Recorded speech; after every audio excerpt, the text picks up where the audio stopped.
This House regrets the rise of the nation state in the Arab world. After some time in the Western area, in the Western countries, right? They got past the idea of kingdoms and fiefdoms or whatever, and they got past this, from the idea of having these small cities that everybody rules his own city. They went past that and became a country, became a sovereign country. That's all thanks to this idea of nation state, right? But when time moved on, and we had the case of colonialism here in the Arab world, right? They believed that this evolution of how things are being managed in countries is the right way to go. And so they enforced it on the countries in the Arab world. Now, what do we mean by the Arab world? We mean the countries from Morocco to Iraq, right? All these countries in the region, the Gulf included, right? These countries were forced by the colonials to say that, yes, these are our states, these are our borders, and we are all sovereign. Now, how is this done? Through the Treaty of Westphalia, right? This treaty came across and after the 30 Years' War, and the colonials forced these countries to say that these are our borders, we are sovereign in these countries, whatever we do, nobody can question us because we're a sovereign state according from this moment, right? Now, we believe this is bad and we regret it, right? Now, why do we say that? Because it first it stagnated organic change in the region in a big way, in a big massive way, which we'll demonstrate to you now. It also gave rise to shell democracies, or in even better words, to dictatorships, Madam Speaker. No, thank you. So, what is the problem here, right? The issue is that overall, it looks nice, right? Countries are now sovereign. People can control their own state. But what happened in reality, Madam Speaker? We have countries, for example, like Saudi Arabia, right, that took such a large space where people in the Hijaz don't know that this Al Saud is now our kings, right? People in the Hijaz don't even know what happens. And this thing that was forced on this country, that was forced on everybody within the limits of the geographic limits, right? This caused a stagnation in organic change, right? Now, as the West has moved on from their kingdoms and became countries and went for democracies. Now, what's really going to be applied in the Arab states?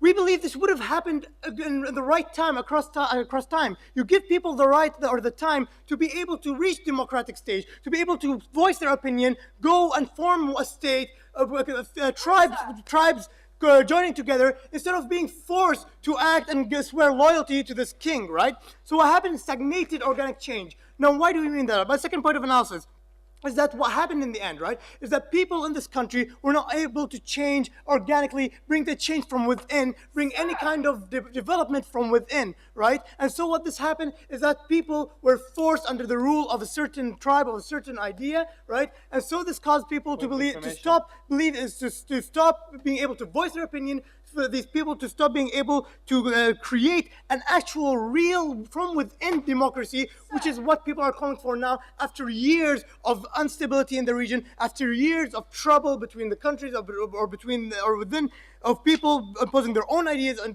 their own ideals. And the layman people, they can't do anything about that, Madam Speaker, which is our next point, which is the idea of shell democracies. But before that, I'll take closing. Yes, Narcissus. Do you deny that there are councils set up for the interest of people, so these people are not completely marginalized? Right. Please take a seat. These councils, right, which brings me to my next point about these shell democracies, where councils are set up, where people's opinion are being heard. Is that really what happened, Madam Speaker? Are we going to kid ourselves? After how many dictators happened in the region? After Iraq, Egypt, Libya, and Morocco, in Tunisia, all these dictators that occurred to the country because why? Because now we're a democracy and we're sovereign and I'm the leader and you will listen to what I say, and if you don't, I will kill you because I have the power to do so. I have the power to control you as I please, Madam Speaker. You might shame me as much as you want, Narcissus, but that is what happened. This gave rise to shell democracies, to dictatorships, where they used this idea of the Western idea, where it worked. They used this Western idea, theory of democracy and the idea of being able to have sovereignty, they used it to their advantage in a way where, because we were the chosen ones by the colonials, because we are the people that were chosen by the colonials, we have the power to control this country, please take a seat, to control this country and to do whatever we please. And what does that mean? It means you have a lot of power. What does a lot of power mean? It means corruption. Corruption leads to dictatorship and tyranny, Madam Speaker. And this has been proven time and time again, as we saw with Saddam Hussein, and as we're seeing right now, suffering from this fact. Right now, we're seeing this in Syria, where they still hold on to this idea that we're Syria, we're a sovereign nation, I want to kill my people if they oppose me, and you should have no right internationally or nationally to do anything about that, Madam Speaker. We're suffering from this. We regret this, right? We don't want this anymore because we believe this only gave rise to people who misuse this power, only gave rise to people who take this to their own advantage, and this fake shell democracy was never achieved, right? What occurred now? We have an unstable region where people are revolting day after day, month after month. People are still revolting in Egypt. People are still being unstable in Libya, Iraq. Even after the intervention of outside countries, they're still unstable. Madam Speaker, all this because sovereignty, the idea of people, of the rulers and their sovereignty was forced on the people, not produced organically from the people, by the people, right? And this is the issue, right? You cannot force this Western idea and democracy in this region that had nothing to do with how things are being dealt in the West, that had their own system, patriarchal system in place. You cannot just force it by colonial powers. And because what occurs after that, excuse me, because what occurs after that, we have stagnated development. We have development that was right on its way. As a country, you're developing with time. But however, when things were forced, it was cut off, it was stagnated. Organic change was not allowed to move any further because now we have imposed democracies that turned into dictatorship, Madam Speaker. This domino effect, this thing that occurred one after the other, just gave rise to a very unstable region that suffers until now, years and years after the Treaty of Westphalia, years and years, decades after the Treaty of Westphalia. Madam Speaker, is there any more reason to regret such an act? Is there any more reason to regret where you actually give the birth to dictators that kill people day after day until this day, and give birth to a very unstable region that only suffers month after month, year after year? Madam Speaker, we regret this decision. Thank you very much.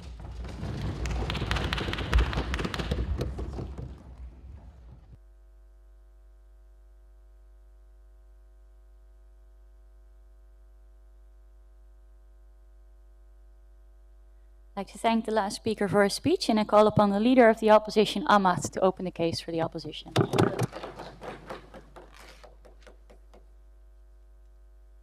you very much, Madam Speaker.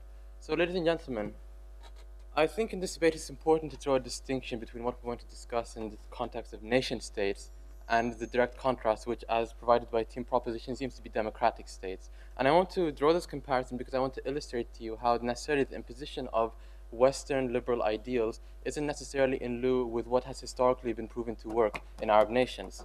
Now, furthermore, I want to talk to you about the principle of what the nation state is and how it should be conceived, and more importantly, how the nation state should be regulated, and how that regulation is quintessential in deciding how the nation state is ruled, and not the very labeling of the nation state as it is. However, before I get into my substantive, I want to provide a few points of rebuttal to what was presented on Team Proposition. They talked firstly about how sovereignty incites you to take over other countries. They brought the ideas of colonialism. But ironically enough, these ideas of colonialism were caused by non-Arab countries. So we think that that kind of comparison doesn't really make sense because Arab countries weren't the ones responsible for the colonialism that you talked about. Furthermore, they talked about stagnant organic change. Ladies and gentlemen, I'm not too sure what this idea means, but I think there are very many countries who are in fact monarchies that have proven to have non-stagnant, very organic change. Qatar, I think, is a good example. China, perhaps another one. Russia, yet another one. Do I need to name any more? Now, now they talk about this idea of people imposing their own ideals upon you. And they use this sort of reverse logic in saying that if your country imposes their ideals upon you, then that's going to have a negative effect on you, and you're going to rebel by becoming a dictator. We think that that's completely ridiculous. First and foremost, we think that it's more likely that Western liberal ideals being imposed on your country is what's more likely to lead to stability. And why do we think this is? We think that because for several millennia, Arab countries have been led by monarchies. And it's not necessarily the fact that they are monarchies that makes them bad. It's the fact that the current state of monarchies makes monarchies appear to be bad. Yes, taken. You do realize that before this happened, people were in their own cities, their own tribes, and they didn't have to swear loyalty to one person who rules over the whole land. I'm sorry, I didn't quite understand, but as far as I can understand, you're saying that people weren't subservient to a greater leader. People have always been subservient to a greater leader, but that doesn't necessarily make it a bad ruling. Now, you talked about how people imposing their own ideals is a bad thing. We agree. We think that the Western liberal ideals that have been tried to impose in Egypt and Libya have currently catastrophic effects. There is clearly no stable form of democracy or ruling as we can see in these countries. So clearly your idea of imposition of ideals works against you. because imposing alien ideals from the West has shown to be very ineffectual in the context of the East. No, thank you. Now, I want to talk to you about my two major points here today. Firstly, the concept of a monarchy, how a monarchy should be viewed, and why a monarchy isn't necessarily a bad thing by definition. Secondly, I want to talk to you about how the regulation of monarchies allows for a perfectly workable solution to government, how it has proven and currently proves to be a very stable form of taking charge of a country, and that democracies don't necessarily provide all of the idealistic notions that Team Proposition extolled that they do. Now, my first point. We talk about monarchies as necessarily being bad things, but why is that? If you think about it, there are a lot of good things about monarchies. First and foremost, they give you a predictable sense of leadership.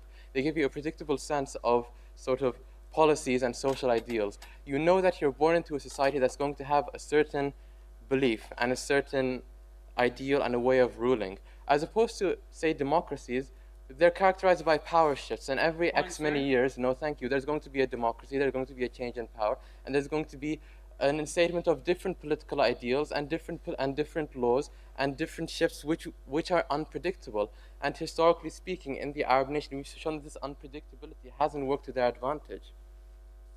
Furthermore, yeah, sure. The pillar of Western liberal democracy is the idea of sovereignty that stems from the notion of our nation state. I'm sorry, but that's contradictory, because you said that the idea of the Western liberal ideas being imposed on sovereignty was a bad thing. And now you're saying, actually, no, wait, it made Western liberal ideals. That doesn't make any sense. I'm sorry.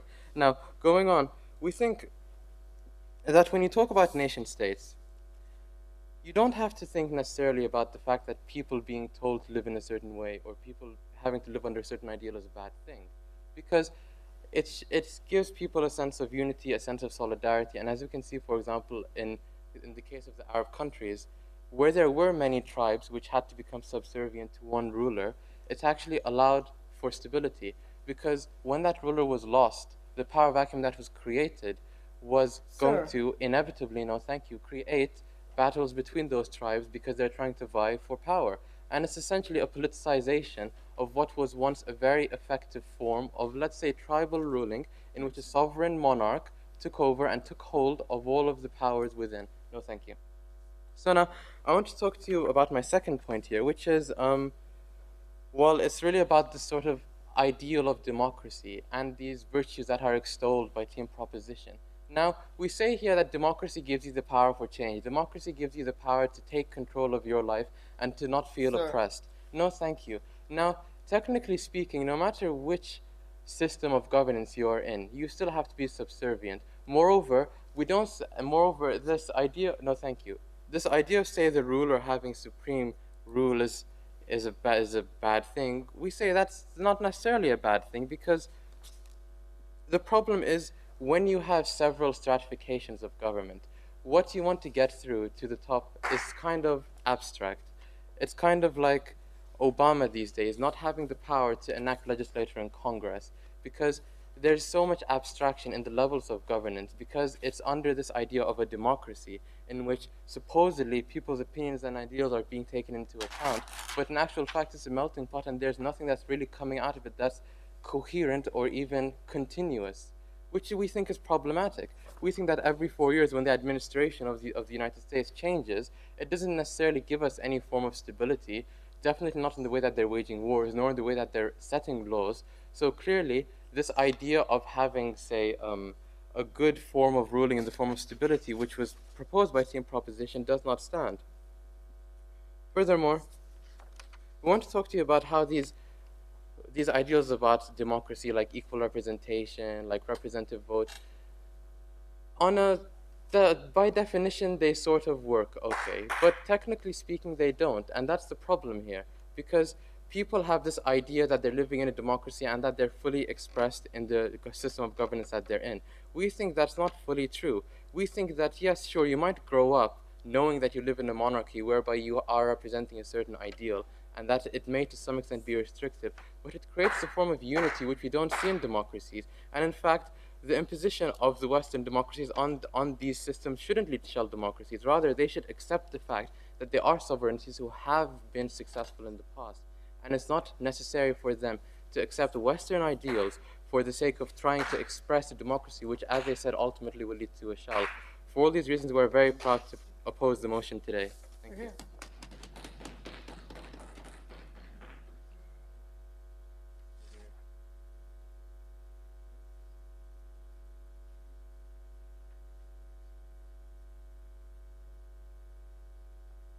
I would now like to call upon Mohammed to continue the case for the proposition.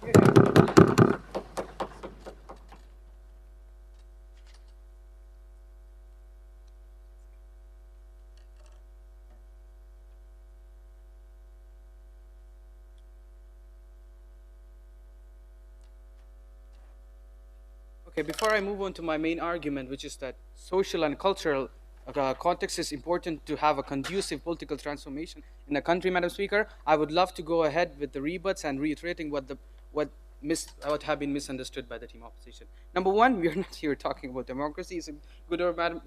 The speaker before me were talking about why democracy is not necessarily good or bad. We don't have any problem with whether democracy is good or bad. We only gave you the case where shell democracies are being implemented with the notion of nation state. So let me get this straight, okay? From the get-go. 30 Years' War, they had the Treaty of Westphalia, and what happened was they had this idea of nation state where whatever happens in my house, it's my job, nobody comes in and interrupts. What happens is that when colonials were ruling the countries in the Arab world, they were coming and they divided the country in a way that they put the leaders who were supporting them the most, okay? What happened is that they put this monarchical leader which had no connection with the people, and these people are exploiting power. That's why we have problem and we regret nation state. So Arab countries weren't in charge of colonialists. That's such a bad argument to make.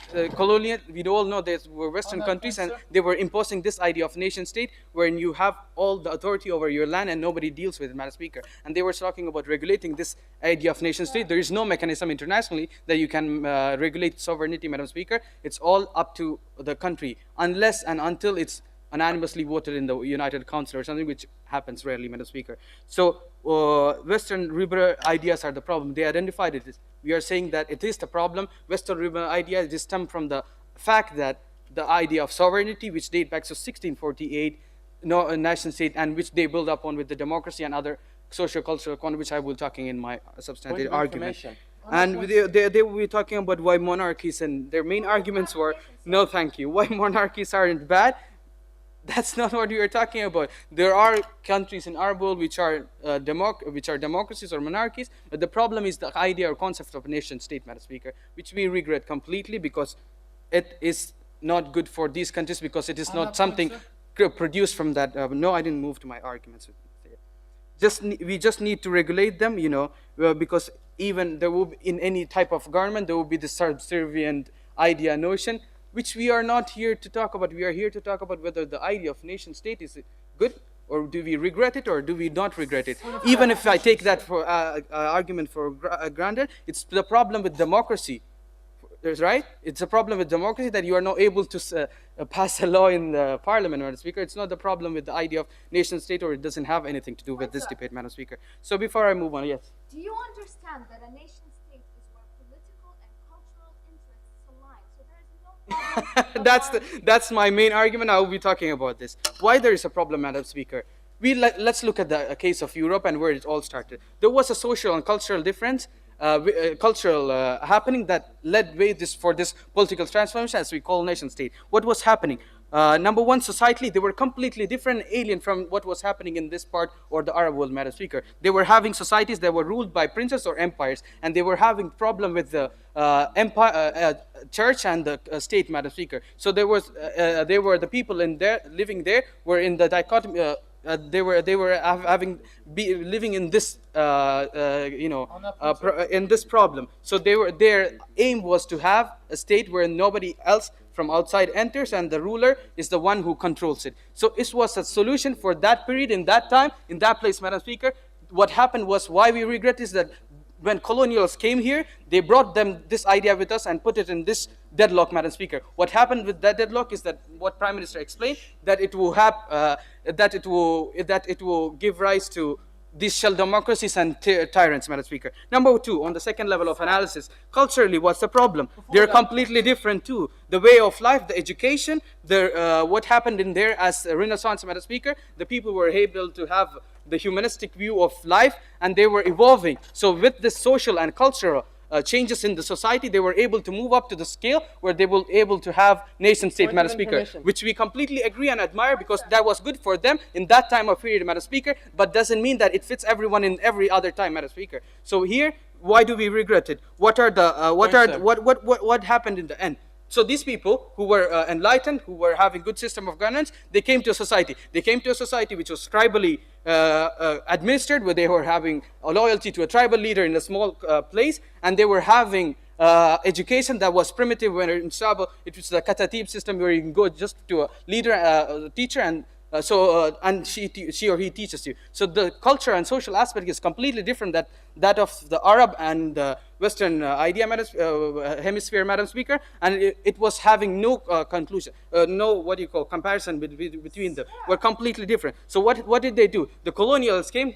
Take your seat. The colonials came and they gave it to, they imposed this idea of nation state, that they divided, number one, they divided out of the will of the people. People inside, living inside, they didn't know which country they were in. For example, if you're living in Hijaz, and they didn't know who the ruler was, because it was all being made on the McMahon or Hussein correspondence. They were dividing the countries, Madam Speaker. So they were not unaware of what's going on in their own country. So this is completely socially and culturally apart from the people, Madam Speaker. So we here see completely there's a big misunderstanding. That misunderstanding was being exploited by these leaders who were put in charge by these colonial rulers, and exploit that, Madam Speaker, which we have the problem now. Why do women can't drive in in Saudi Arabia? Because they are sovereign nation, which they have control over with it. And I will be explaining the context of Libya, Lebanon, which will explain to you why. If you were living in before World War I, there was no country called Libya. So the colonials came, the Syrians. So with the support of because they want to support the Maronite Christians, Madam Speaker, they created a country. What country did they create? Lebanon. What do they have in there? They have a Christian president, Muslim prime minister. It was all under the prospect of nation state. Nobody else can go into it, and it's all their business. Now what do they have? They have civil war until today, Madam Speaker. They're having the Sunni sector with Hezbollah is having their own army, the Shia is having their own army, the Maronite Christian, they are having their own army, Madam Speaker. What this does is that they brought the idea of nation state and what's going on, what happened in there, and brought them into our place, or the Arab world, Madam Speaker, which created really, really bad result, and we are still being part of it, Madam Speaker. We completely regret it, and we don't want this to happen. Why? Because, Madam Speaker, because this will block the organic transformation of society, because we could have created, monocracy. I don't know. We could have created something from our own system, Madam Speaker, which could have been better, and the people and the social culture will go along with it, Madam Speaker. For all those reasons, we are proud to propose.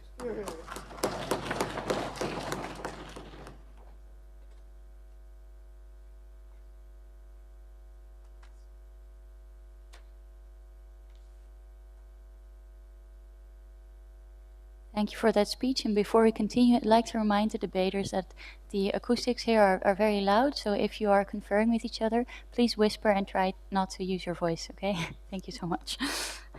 All right, I'd like to call upon the Deputy Leader of the Opposition, Ala Eldin, to continue the case.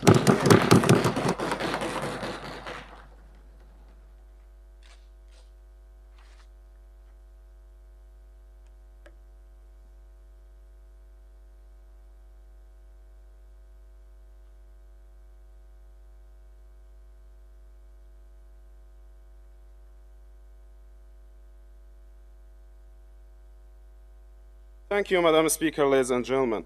We on side opposition today, we are trying to prove to you that being a nation state in and by itself is not the problem, and it doesn't make it any worse. And being a democratic state or the opposite of a nation state doesn't per se make it better. Ladies and gentlemen, let's start by looking at the argument from the side opposition. So they keep telling us that the fact that some countries are nation states makes it worse in terms of their situation. They're like they give us the example of Saudi Arabia and give us the fact that women can't drive in Saudi Arabia, and we think, okay, that's true, women can drive in Saudi Arabia, but it's not because it's being a nation state, and they didn't prove to us what's the link between being a nation state and women not being able to drive in Saudi Arabia, So there are a lot of examples that can prove to you that nation states are not by itself bad. Look at Qatar, ladies and gentlemen. There are many regulations that can keep the nation states in a check and can make sure that nation states can't be any worse. And look at Qatar, ladies and gentlemen. See, with the regulation, how Qatar fits in the global world. And being a nation state doesn't mean it's isolated. It has it has economical ties. It has a lot of economic relations with other countries. It's under the regulation of the global world. It has a lot of regulation by the UN and other society, and it fits. And it fits, as everyone here as everyone here will agree with me. It fits in the global world. Take your point. Two young adults were put in solitary confinement last week just because they were having some warning letter to some embassy here in Qatar.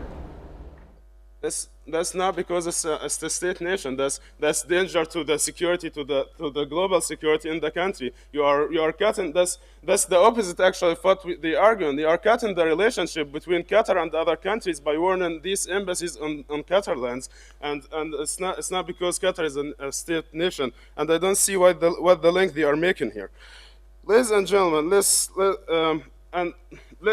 They didn't also prove to us that post-nation states are better. They didn't give us any single example of post-nation states that are developing and they are going into better situations. No, thank you. Let's look at Egypt, ladies and gentlemen, and as a post-nation state right now. This transition to a post-nation state right now, and what they call democratic state after throwing the dictator or whatever, and now having elections, or and transition to a different state, that's not going to more stability. We see the power vacuum in Egypt. We see how people are protesting every day in the streets. We see how people can't be satisfied, and we can't satisfy or fulfill the needs of people toward democracy. And so the fact that you have in a post-nation state or you have in a democratic state where votes are guaranteed or elections are established doesn't make it any better. So we see the situation in Egypt, for example, is going worse now after the transition, and we can realize how it's. Point, sir. Take you in a minute, and we can realize that this transition didn't make it any better. We can see that how the economy is now affected, how the security in Egypt is now affected. Okay. The problem in Egypt is because that they were imposed by the colonial ruler Britain to have this nation state, and nobody could challenge what Hosni Mubarak or the other people are doing right now. So that's the problem. Yeah. Hosni Mubarak is doing right now. I don't know what date are you living in, because Hosni Mubarak was thrown off, and what I'm trying to prove to you, that throwing off Hosni Mubarak didn't make it any better. Now it's a post-nation state. They're having elections, they're having democracy, but still the fact that things didn't change, but on the contrary, they became worse. Because under Hosni Mubarak, in fact, under Hosni Mubarak, they were better because people didn't worry about elections, they didn't worry about politics. Now. Here. Okay, thanks. Okay, now the fact that people are worrying about politics let the economy and the social life down and the security down. For example, you have the richest man in Egypt, it's called Najib Sawiris. He's a Coptic, but before the revolution, before the transition in Egypt, this guy was contributing mainly to the economy of Egypt and was helping the economy greatly. Now, ladies and gentlemen, after that transition and what they call democratic society, people are fighting. The Coptic, they feel they don't have their needs, they are not represented equally in the parliament, and that's why that's why they are fighting, and that's why a businessman like Najib Sawiris left Egypt and ended all his business. Go ahead. So now you know the results of what happened. Now you have so many people fighting against each other because they're forcefully into this one nation. Can you repeat your question? I didn't get it. You just admitted that there are problems between different sects in one country, and that happens because they were forced to be together in this one nation. That's not what I'm arguing, ladies and gentlemen. They are not forced to be in one nation. It's the post-nation country now. It's a democratic country. It's supposed to be democratic, where people can do whatever they want. They can vote. They can leave the country, right? They are not forced to do anything. So your point is invalid. No, thanks. And then, no, thanks. And then there are different examples that can prove the point. Look at Libya. Look at whatever these countries are. These countries, being post-transitional or post-nation countries, are not getting any better. It's the fact that they are nation states before this transition didn't make them worse, and the fact that they are now democratic or they are post-nation states is not making them better. It's not about what they are or about labeling or about naming. It's about how these things are ruled and how they are run. Ladies and gentlemen, what have we told you today?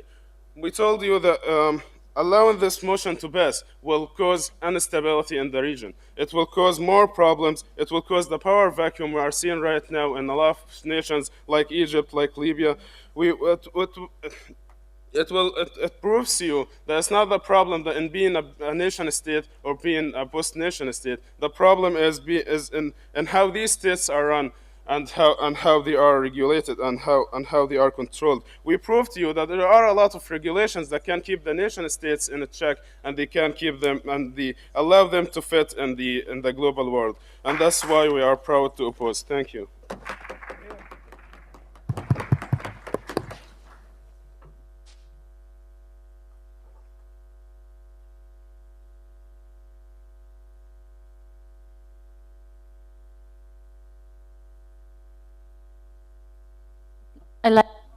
I'd like to call upon Feras to open the case for closing government.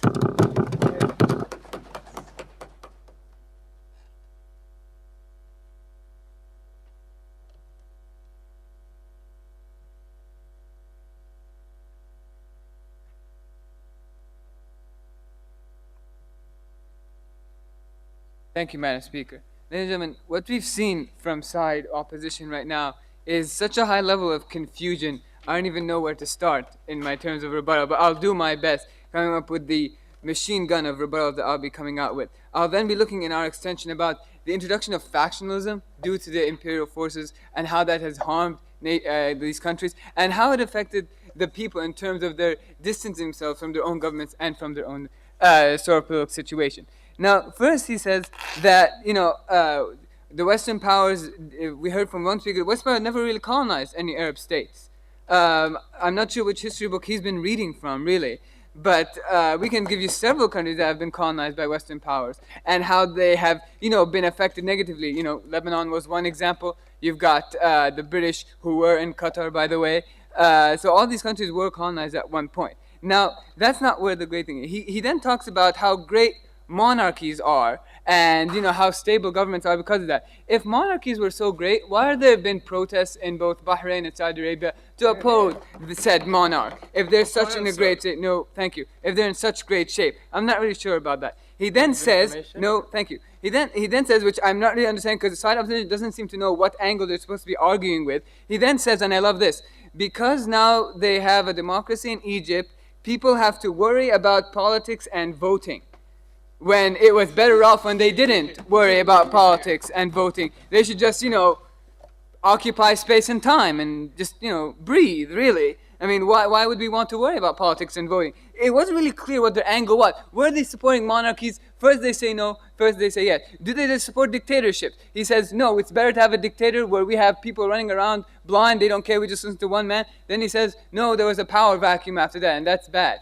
So we don't really know where that was going from, right? So let's look at what this debate was really looking at. We saw from opening government how they touched on the idea of, when the different, factions in Lebanon, how that was imposed. The imposition of these different factions. The imposition of, for example, you only get a Maronite Christian to be, president. You only get a Sunni Muslim to be, prime minister. You only get a Shia Muslim to be speaker of the house. That was imposed by French colonialism. When they came in, they decided, let's cut up these factions, let's give them each something, and they're going to have to accept it the way it is. That became a nation state. However, the result of that was, I'll take you in a minute, the result of that was a 30-year civil war that caused that. And not only that, but even recently, due to the same political system that was imposed by colonial powers. The National Unity Government, which was set up a while ago, collapsed after 11 of the ministers decided to walk out of that government because they did not feel it supported the same faction they're in. An idea promoted by the colonial powers, which gave rise to the nation state. The idea is simply this: when you put an imposition on a group of people, especially if you look at Lebanon, for example, you have so many different factors. You cannot assume the system that works in one country worked in the other. We did not let a natural form of progression occur in that country. Whether it's something that the West does not agree with or not, you have to allow that to happen. Before I continue, yes. You're saying that colonialism gave rise to nation states, when that's in fact not the case, because nation states existed before colonialism. So how can you draw that? What you have to understand is what we're saying is the idea of a nation state where we are a sovereign country, where we wind our own business. The way we run our government, the way we run our system was imposed by the colonial power. There was no stable form at the time. But when they introduced their own system, a system they thought worked with them, I would automatically assume that it would work with us. That's when the problems occurred. If you look at every of those Western countries, they all progressed naturally. They did not have someone telling them how to look at all these Western, whether it's the U.S., whether it's any European nation. They progressed in a natural order. No one told them how to work, and because of that, the way that their nation was set up, the way that the nation was based on that idea. No, thank you. And was based on the idea that you have to let the country progress naturally. We look at the example of Iraq, right? They say because of the fact that they allowed, different tribes to be part of the government, assuming that system would work, most governments were worried about making sure that different sections of those tribes were happy, as opposed to seeing what was best for the country. Why? Because the system that was set up for them said you need to make sure all those tribal leaders have to be happy and they have to work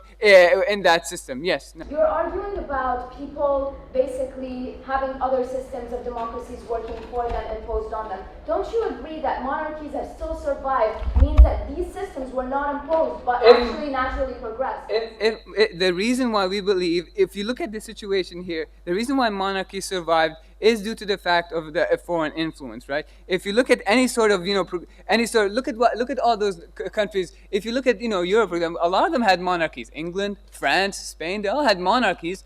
Why didn't they succeed? Why? Because nobody influenced their natural progression.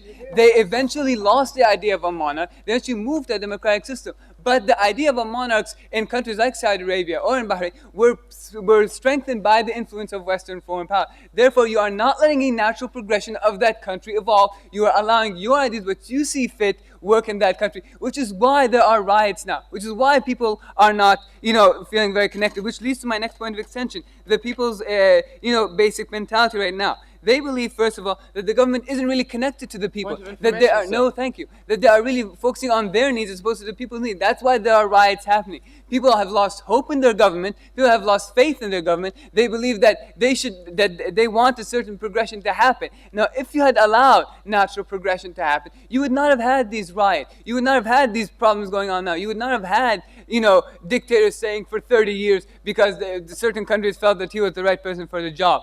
What we're trying to show you is basically that if you look at the examples of Lebanon, if you look at the examples of Iraq, you look at the fact that because ideas were imposed on them to how they should create their nation state, you had many problems occur. But then we look at the contrast of those very same countries that imposed the idea of a nation state. They never had anyone impose the idea on them. They wanted to progress naturally, and that's how their governments became so strong. And that's why their people are involved in voting, and they are involved in politics, because the country revolved naturally that way. If you look at the U.S., the reason why people had this, went against the English and wanted to create is because they felt somebody else's ideas were imposed on us, and that's not the way we want to work. We want to let our own governments progress the way we want it. We do not believe a monarchy is the way to go. We do not believe that we want to have someone who's in another continent tell us how we work. So the idea is, ladies and gentlemen, what we are trying to show inside government is the rise of these nation states is regrettable because of the fact of the influence of foreign powers and how they believe that a country should run. When that's not the case, when they themselves let the natural progression of their own countries occur. Ladies and gentlemen, this proud motion must stand.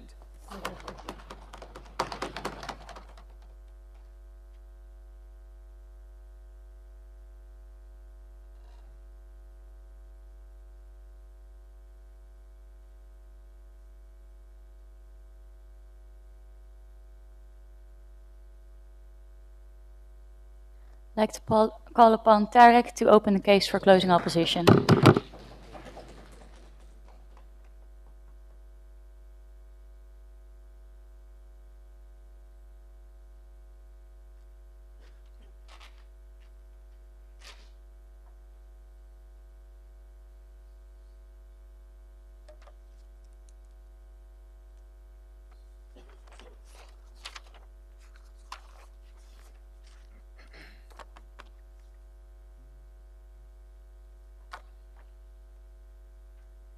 Good afternoon, ladies and gentlemen. So our extension here will be focusing on zooming out and looking at the broader aspect of this motion. Our opening has stated a lot about the regulations and systems which worked for the systems of the country and are currently being implemented. But we are going to differentiate our closing house and making ourselves more unique by looking at a history of the Middle East and assessing whether or not the development of the Arab nation states should be regretted. But before that, I would like to move into some brief rebuttals for both the opening half of the government and the closing half of the government. So the opening half of the government came and started speaking about how there is stagnated change, all right, how people are no longer being able to voice their opinions. However, they overlooked many aspects, such as there's many different sort of political parties which have been formed throughout. Maybe in certain countries they have not been formed, but we are looking as an overall picture as a nation state. When it happened, there were many areas, even within Syria. I would know, as I'm a Syrian, there were many political entities which existed, such as the one for the People's Political Parliament. And basically what happened is this did give rise to some form of democracies. But as they started trying to say, it led to corruption, which ultimately led to dictatorships. While we are saying that there are current dictatorships, we are not saying that this is the fault of the nation state, in so much as this is the fault of the people who are pursuing power themselves. As next, moving into the opening government, the second person, his entire speech was about colonial. It seemed to me that he was really losing sight of how this nation state really formed and the sort of things that brought these nation states into existence. He didn't really explain that much and focused instead on the pre-nation era, talking about how when they first overthrew the colonialists, as opposed to when the pan-Arab nationalism truly began and when the nation state actually began, which I will cover in my extension. And he then moved on to say some stuff such as women not having rights. But what he doesn't realize is that this isn't currently an issue with the nation state in and of itself, and this is already being resolved by international pressure. Because what the best thing is about having this sort of nation state, which I will explain more within my arguments, is the unity that it causes within people. And because of this unity, we actually make it much more easier to communicate with an international entity.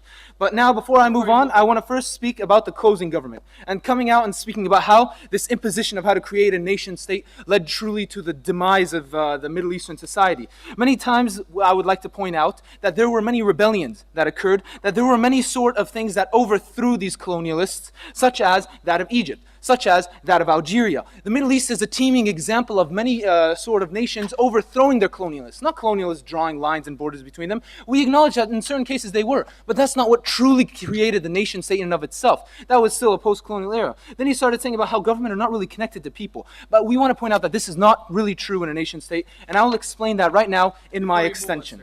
No, I'll actually first cover my extension. So now I want to move on. Ernest Renan says in his work, What is a Nation?, that a nation is an entity which unites races within a single identity. It may be shocking to side government to know that US is actually considered a nation of itself. Maybe not a nation state, but the idea of a nation still exists within the US. All right. Now, I would like to move on to show how this is something we shouldn't regret. An analysis by looking through history.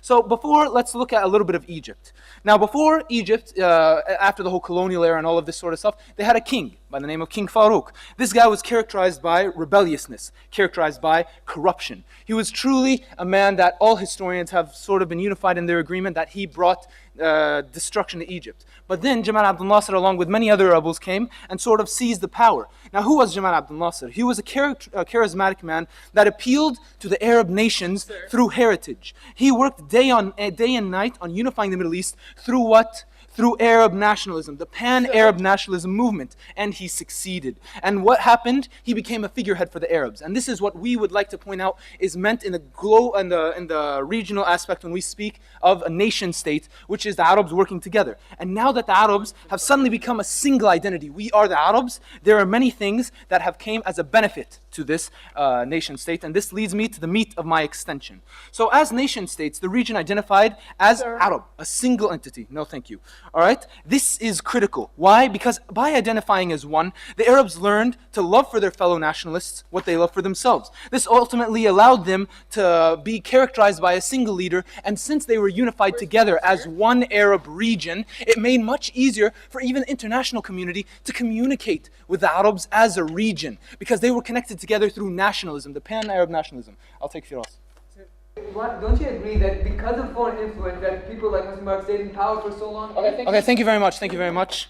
He's trying to speak about foreign influence, but he's forgetting that it was even the U.S., it was even many other countries that led to him staying in power. Whereas the issue of Hosni Mubarak isn't so much one of a nationalistic movement. This was something that came later on within the more of the socialistic side that began to arise. When we're speaking of the nation state, we're speaking specifically of people like Jamal Abdel Nasser. We're speaking specifically of people like Anwar Sadat, the ones who pushed for pan-Arab nationalism within the region. All right? And now I'll continue on. I'll say, all right, so once everyone was unified together, it made it not only easier to communicate with Arabs, it not only made them all represented within a single identity, but they also allowed themselves to elect leaders to represent the Arabs. Jamal Abdel Nasser, while he may not have been a fully great leader to be one, we have another example in Sheikh Hamad of the GCC. All right, he is one that many people look up to and aspire to think, wow, this is a man who is representing us correctly. Why? Because he is actually working with the nation states. What side government has been pushing too much is on the states that have failed. But they've overlooked the many states that have succeeded within the Gulf region.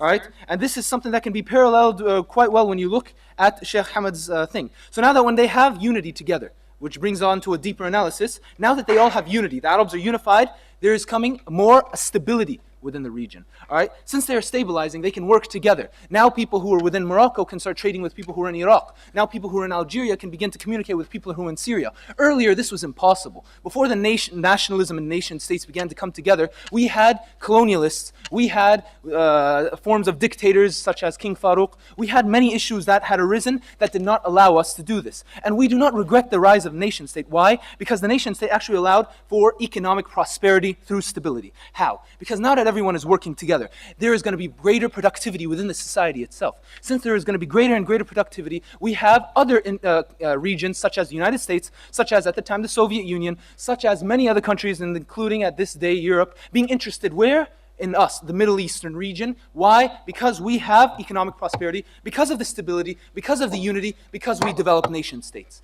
And this is something that is very important. And before I end this speech, I would like to say that right now, the idea of this stability and unity is something that is crucial, that is being provided both by the cultural identity that is given off by nationalism, but also through the many forms of stability and economic prosperity that has allowed the GCC to even get to this point even today. And so for these reasons, and we beg you to oppose.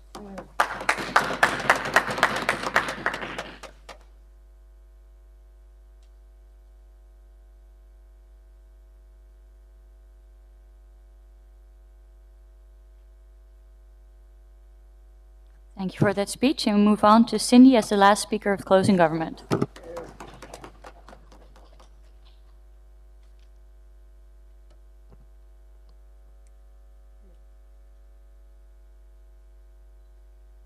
Good evening, ladies and gentlemen. As the last speaker for the government side of the House, I will be summing up this entire debate for you. However, before that, I would like to go into a few rebuts very quickly from the last speaker of the opposition bench. First of all, he came up here and he gave us an example about Qatar and about, how it has worked here, and obviously it has worked here because he spoke about how the monarchy has worked and so on and so forth. We agree with that statement that he's made. But he has to look at the bigger picture. He has to look at other countries such as Saudi Arabia, Bahrain, Egypt, Lebanon. All these countries make up for Arab states. Therefore, looking at the state of these countries, we think that the harms of this kind of a situation or this kind of a nation state actually outweigh the good of this kind of state, because Qatar is just one example compared to the rest of these other countries. Therefore, that argument does not stand. And the whole point about, various leaders being in power for so long, especially like Hosni Mubarak, people like Gaddafi, and so on and so forth. The reason why these leaders were in power for so long was the fact that they had a lot of support from foreign power.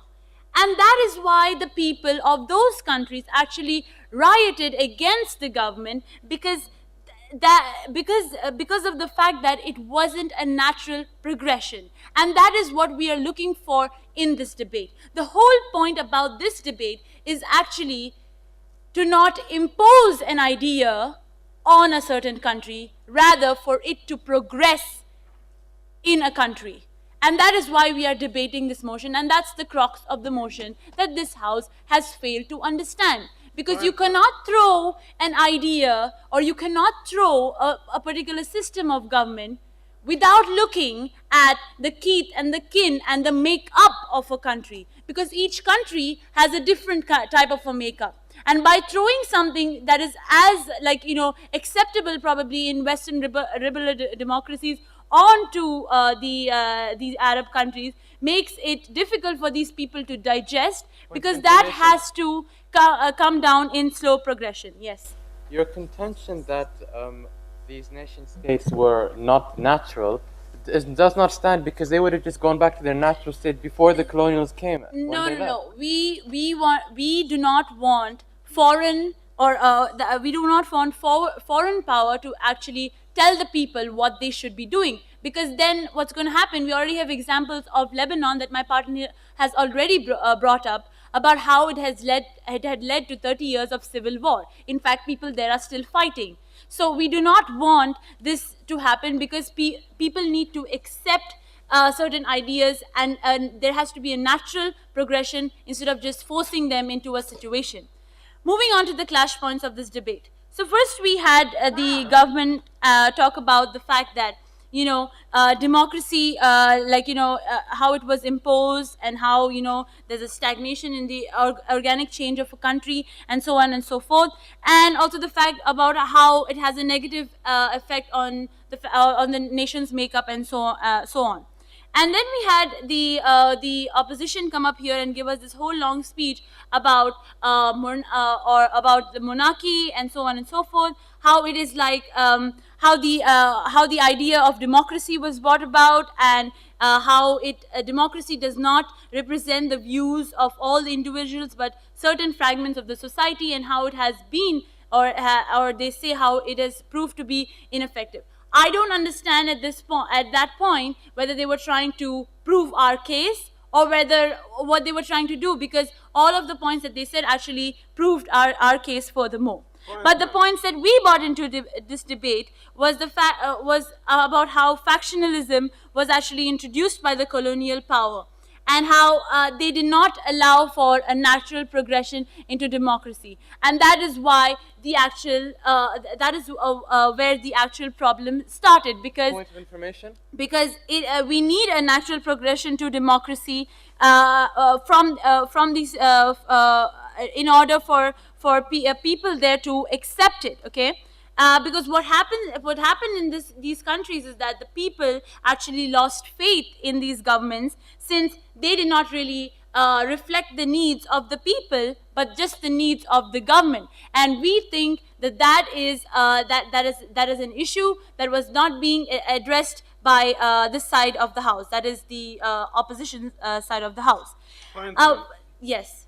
When we give you an example about a nation state that's working, an example of another post-nation state that's not working, that doesn't mean that countries like Saudi Arabia or others, not because it's a nation state, it's because of other problems they have. Yeah, it's not because of a nation state. Okay, but the whole point is that we do not want a foreign power to come into a country and tell people what to do, or basically tell them how we want them to have a natural progression into democracy, and that is what we're pushing for in this debate.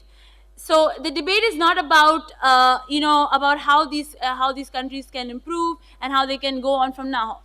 The whole point about Egypt being into they have got into a new government and now at present, the whole point behind that is that it is the people who are going to determine what actually is going to happen from now on, because the governments will actually hear what the people are going to say through the newly elected democratic system. They have chosen this government, they have chosen it, so therefore their needs are going to be addressed through this new government. But we do not feel that had to be introduced by colonial powers or by Western liberal democracies, because we think that they should allow for a natural progression, and that progression is actually taking place now, because these countries like Libya and Egypt and so on and so forth, they are like they are forming their own governments. The people are actually voting, and they're trying to take into consideration their views and their reflections. So democracy is brought in, but by the people, not by foreign powers. So, ladies and gentlemen, for all these reasons, we are proud to be proposing today.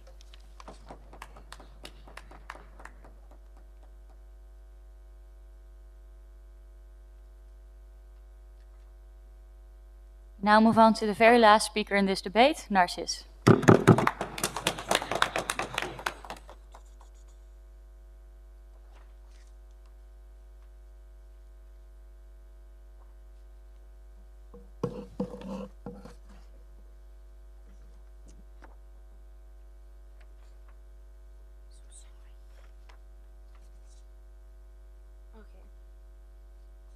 Thank you, Madam Speaker. Coming to the end of this debate, we're going to be bringing you 3 clash points. Firstly, where do we foster change better? And secondly, does the nation state secondly, what has this nation state done for democracy? And thirdly, does this nation state actually benefit the people? Now, beginning with, before I move on to the clash points, let me address some points made up, presented to us by Cindy, and where I see some actual confusion. They don't seem to understand that there is an inherent difference between nation states and democracies. They could be together, but however, we need to understand that nation states are not necessarily democracies. Let's explain nation states again. And I tried to mention that in a clarification point in a POI. We have told them that nation states are where people identify with cultural and political values to build a sovereign entity and sovereign borders, right? They completely ignored that. They think, well, sovereign entity, sovereign values, not democracy, and we don't necessarily see the link there. And we're going to explain that in our clash point. So firstly, where do we foster change better? Haider came up here and told us this nation state is a colonial idea. We don't like colonial idea. We don't like nation states. We don't see how this works, right? My partner has told you clearly that nation states did not necessarily arise from colonies. They might have played a part in it, but we think that where really it went up from was from Egypt, when Jamal Abdel Nasser came up and said, look, we're all Arabs, we're all Egyptians, we're all this. We need to work for similar values that we want to achieve, right? We think that this is where the change happens.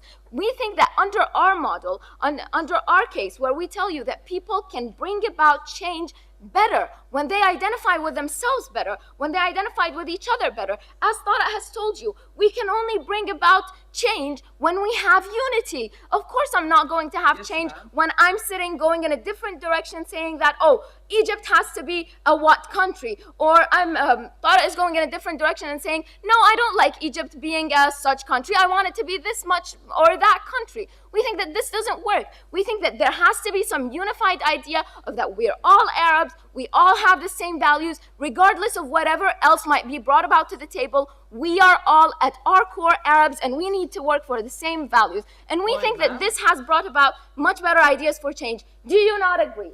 I don't agree, because the unity that you're talking about is a unity that is created by suppressing, by both Yes.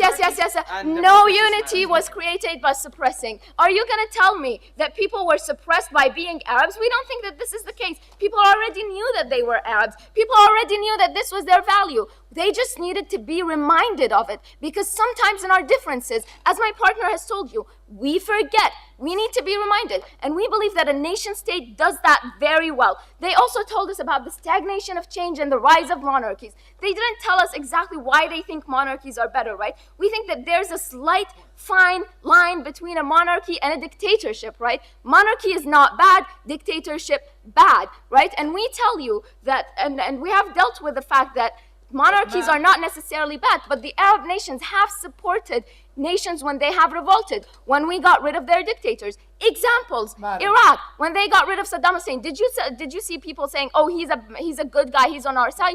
No, we have supported change when we thought it was necessary. We just don't think all change about is good. We think change that aligns with our values is particularly good. And we also tell you that we're not supporting whatever is going on with Syria. They told us, oh, the government, the opening case told us, oh, whatever goes in my house stays in my house and it's closed, so you don't get in. Saudi Arabia, Syria as examples. We don't think that this particularly works, and we've told you because, one, there is international pressure on Saudi Arabia to give women rights. This nation doesn't work in isolation. This nation has to go with other people. And let me give you another example in rebuttal. They also completely ignore Iran, where Iran is doing this, Iran is doing that. People impose as an international community pressure on Iran to change that, to bring about change.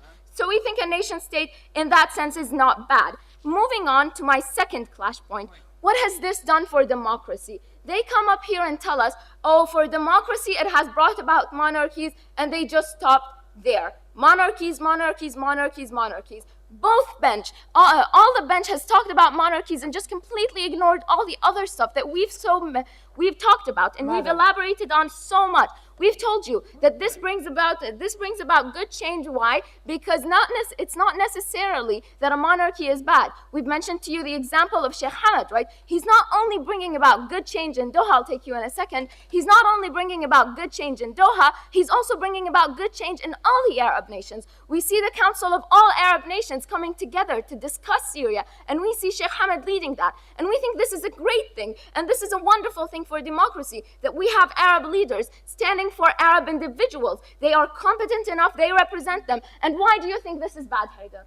Madam, what good does an international community that you're talking about do when the nations themselves are disconnected from the people? The governments are disconnected from the people because of this imposed system. No, Haidar, the government is not disconnected from its people. Bashar al-Assad may be disconnected from its people, but we don't believe that this is the core of the problem. We think that the problem is in the fact that nobody has done anything about it. And if we didn't have an Arab nation, an Arab council to support the people, to support the rebels, we wouldn't have had these people being supported. The Syrian revolution would have not gone on until today, going into its third year. And we think that an identification of Arabians in Arab states, not only that, and in other states, have fostered people to bring about good change, to look for democracy, to do that in an entire sense. And what do we think in the end? Does this nation state benefit the people? We have told you clearly on our side that this nation state brings about unity. My partner has talked about the stability that it brings by us being identified as a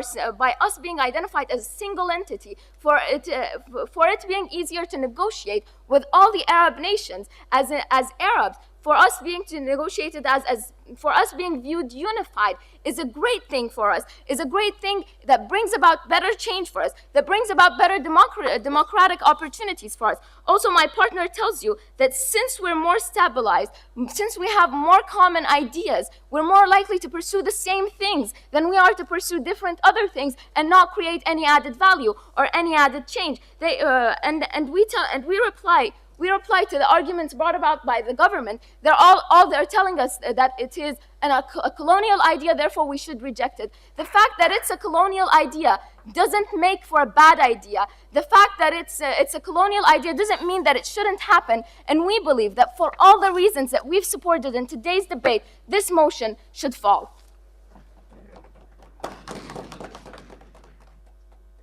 I'd like to thank all teams for this interesting debate, and the judges are going to leave to convene. We will be back here also with the other people from the other hall to announce both results.